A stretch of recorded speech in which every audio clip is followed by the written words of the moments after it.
unang sigurong gusto kong sabi mo kasi gusto mo magkaayos. Opo. Pero sabi mo, may galit ka pa rin, syempre, sa Opo. nangyari sa'yo. Oh. Utol mo naman, Opo. gusto din niya magkaayos. Kasi Kaso, ilan na lang daw kayo. gusto ko Pero galit din siya. Pareho niyong sinabi magkaayos. Kung hindi magkaayos, at the very least naman, wag na kayong magkagalit o magkabangayan. Gusto ko po kasi na matuldukan po yung ginagawa niya sa akin. Ya. Gusto ko po sana na magkapatid kami.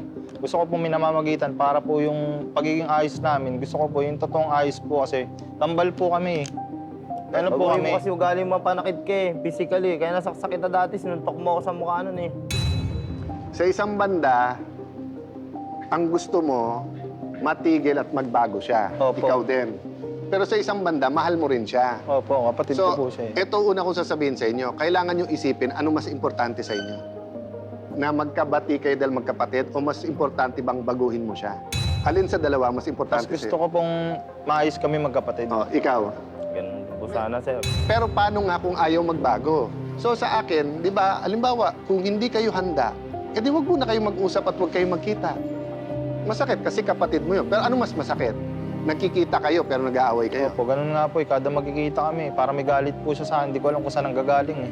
Kung hanggang dun lang tayo na wag na kayong mag-usap, baka naman sa susunod na buhay tayo maging close. O kaya, halimbawa, tuwing Pasko tayo magkita. Pero hindi ako mag-give up dun, ha? Opo. Sinasabi ko lang sa inyo, minimum dapat yon. Ito din tatanungin ko sa inyo.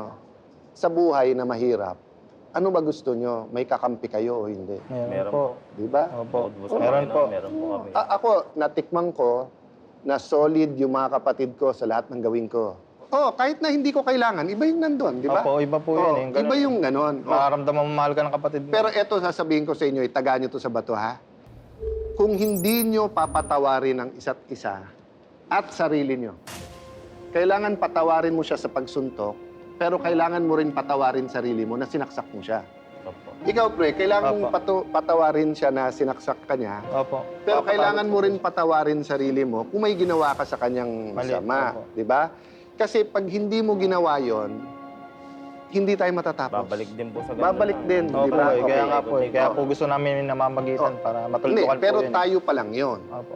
Okay, so ikaw may partner ka. Meron Oh, po. may Pangalawang part- kinakasama po. Oh, may partner ka, Trabaho po. di ba? Okay. May anak din po kasi. Kung kaharap ko sila, ang sasabihin ko sa kanila, huy kayo, gawin nyo lahat para yung magkapatid, magkasundo. Huwag kayong gagawa ng mag-aaway sila. Jaren, gagawin mo lahat na magkasundo din si Jennifer at saka si Jordan kasi sila nagsasama. So, ganun din kay Roslyn. I think in principle, sa logic, nag-agree tayo. Sa rason na dapat, ganito, dapat. Pero sa emosyon, hindi pa tayo nagkakasundo. Meaning, ang tingin ko may masabi ka lang na konti, Opo. iinit ka. Ikaw may masabi kang... Ngayon, eto problema ko. Assuming wala kayong masabi, hindi nyo alam kasi yung social media at saka mga kaibigan nyo. So, alam mo, nagkasundo na kayo ng 1 linggo. O, pero biglang, halimbawa, sabihin ko, ikaw ba si Jaren? Jaren, nakabasketball ko si Jordan. Eh, idol ka sana niya, pero gago ka daw. Malamang magpanting ka Mag-away, daw kasi opo. dati namang totoong sinasabi niya, Opo. so malamang maniwala ka. Opo, yun Diba? po yung sinasabi ko sa kanya. Naniniwala sa ibang tao po. Nasisira po kami dalawa minsan sa ganun din po. Totoo yung sinabi Hindi, ko. ano ang pinakamalalim sa'yo na kung hindi man niya ma-resolve, gusto mo lang marinig sa kanya na nagsosorry siya. Tapos mag-isip ka rin. Ano yung isa lang? Huwag na natin balikan lahat. Na pinakahinanakit mo at kung mapapaliwanag niya, okay. O sinong gusto Gusto ko lang mauna? humingi siya ng tawad dahil na ano niya ako eh. Kumbaga, parang feeling ko po sa sarili ko na ano na po ako, wala na akong kwenta kasi nahirapan na po ako magtrabaho eh. Pero naintindihan mo naman na sa katwiran naman niya, hindi ka rin nag-sorry na ako muna sinuntok mo eh. So, Sorry hindi ko na po ako sa kanya nun, sir. Sorry na po ako. Kaso parang tumatanim po sa isip ko tuwing hiningi ko yung kapatawaran na gusto kong ibigay niya sa akin, hindi niya po yung ginagawa. Dapat nga tayo nagtutulungan eh. Wala na tayong magulang, tol. Wala pa tayong mga trabaho ngayon. Ang hirap Pero Jared, sobra. nagustuhan ko yun na tinawag mo siyang tol. Ang hirap ng naranasan natin ngayon. Tapos magkaaway pa Mahal tayo. ko rin naman po siya kasi kapatid ko siya. Kaya lang, gusto ko lang po talaga mag-aayos kami kasi pamilya po kami dalawa eh. O, eto, wag mo na salita. Yakapin mo na ang kapatid mo. Pumahal mo talaga. O, kaya mo? Opo, mahal ko po yan. Kapatid ko yan eh. Tol, pasayos ka na. Pwede lang tayo Tawarin mo ako, Tol. Magbago ka lang. Baguhin mo na yung ugali mo. para Mag-sorry ka sa akin gusto dahil ko yung ginawa mo sa akin, eh. Tapusin na natin tong ano na to. Yakapin mo na, Jared. Mamaya mo na kausap. Kasi nasaktan po ako sa mga ginawa niyang dulot sa akin. Pilat po to habang buhay ko nang dadalhin. Hindi ko naman gusto mangyari yun eh. Sa bugso ng damdamin, siyempre kapatid pa rin kita eh. Naalala ko, magkakambal tayo, nag-aaway pa tayo. Yung mga magkapatid lang pero Sana, Tol, nagmamahalan. mawakasan yung away natin dalawa. Hindi lang karap si Kuya Peter. Gusto ko, totoo sa pusot isip natin na talaga nagkaayos na tayo, Tol. Hindi, eto Kasi tayo solusyon na ko, lang ha? ang magkakampi hanggang dulo. Umuwi kayo, huwag kayong mag-communicate, huwag kayong mag-text. Pag-isipan nyo lang ano naramdaman nyo nung yakapan kayo. Tanungin mo si Rose, tanungin mo si Jennifer. Gusto nyo bang 4 tayo mag-date, 5 bale sila, o tayong 3 muna? Pag sinabing hindi, huwag natin damdamin. Bigyan natin ng oras. Step by step lang tayo. Huwag ka na muna magsalitang, sige tol, magbago ka. Ikaw, huwag muna masabing ganon. Kasi narinig nyo naman eh. Masaya na po kasi Matulog ka, oh. nakapagyakap po kami dalawa. Tapusin Ngayon natin lang itong po yung- usapan na magkakatabi tayo. Halika dito. Ngayon na lang po ulit namin nayakap yung isa't isa po. Anong dream job mo? Hindi, dream ko po sana kahit magkaroon ng konting negosyo, kahit maliit lang po. Ba't Tapos anong mapalago negosyo? ko po yun. Pagkain, tindahan, o ano? Pagkain po. Mahilig ka magluto? Mga merienda, mahilig po ako O magluto mahilig ka kumain? Opo. Pareho. Kasi hindi na rin po ako ngayon pwede makapagbuhat ng mabigat dahil po sa high blood ko, delikado po. Gusto ko na lang po yung kaya kong trabaho na masaya ako na ginagawa ko, nakakatulong ako sa anak ko dahil binata na po siya, nag-aaral ng high school. Ikaw, anong dream job mo? Gusto ko po magkaroon po ng lisensya para kahit po deliver na lang po, tag-deliver sa mga mineral water, okay lang po, basta may marangal na trabaho po. Ganito ha, yung sinabi ko kanina, wala munang usapan ng sama ng loob, etc. Kakausap niyo si Larry. Si Larry, may inayo siya, tawag namin dyan, Kabuhayan Showcase. Di ba? Para may pagsubok sa inyong dalawa, mag-partner kayo. Pero wag muna natin tapusin ngayon. Kasi sabihin ko mag-partner, lalo kayong mag-away sa negosyo, iba yung gusto nyo. Pero pwede naman, magkasundo. pre, pwede namang whether motor or yung may sidecar, lisensya mo, pwede ikaw pagkain. Pagka parehong lumago, di saka kayong di ba, sa kanya ka kumuha ng tubig at saka ng inumin. So, kung okay sa inyo, ganun ang gawin natin, di ba? Sige Tawagin po, ko kaya- si Larry, after this, di ba?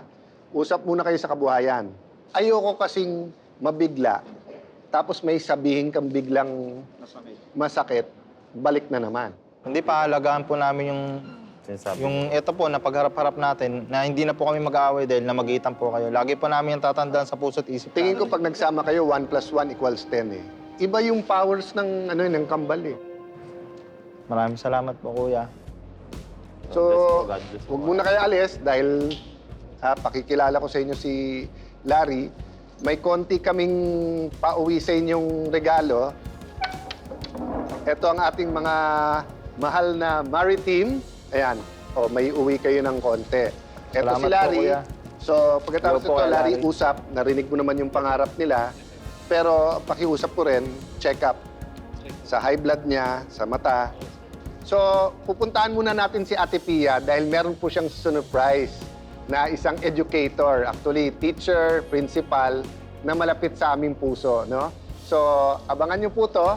At bonus sa ating mga kababayan na Batanggenyo kasi talagang buong buhay nito, hindi lang to lumaki sa Batangas, pero nanilbihan sa atin mga next generation na kabataan sa Batangas.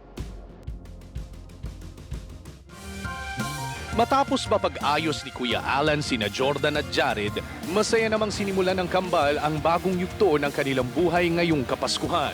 Mas gumanhawa po yung pakiramdam ko dahil yung peace of mind meron na po ako. Kasi mula po nung lumapit ako sa programa niyo ng CIA, mas umokay po yung pagsasama namin magkapatid.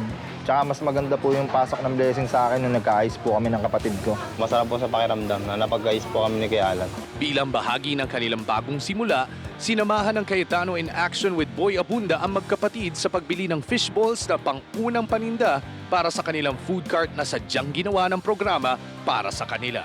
Napakalaking tulong talaga ng ginawa ni Kuya Alan sa amin na tulong na binigay na pangkabuhayan showcase po. Hindi po namin sisiraan yung tiwalang binigay niya. Sisikapin po namin yung mapalago, ma'am. Nagpapasalamat po kay Kuya Alan Cayetano po. Na natulungan niya po kami, magkakaroon na po kami panghanap buhay sa araw-araw. At higit pa sa pangkabuhayan, nagkaroon din ng oras ang kambal upang magbanding kasama ang kanilang mga asawa.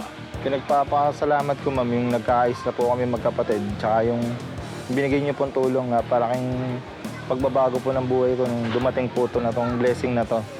Dahil sa tulong po ng CIA. Papasalamat po sa unang-una sa Panginoon po, sa staff po ng mga Cayetano in Action, kay Kuya Alan po, kay Ate Pia, kay Tito Boy. Maraming salamat po, nagtiwala po kayo. Sana mapalago po namin negosyo. Maraming salamat po ulit, ma'am. Cayetano in Action with Boy Abunda would like to thank JC Organic Barley. Live healthy. Choose good life. 7. Located at B6 Bonifacio High Street, Taguig.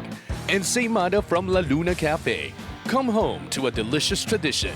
We're located at 103 ML Quezon Avenue, Hagonoy, Taguig.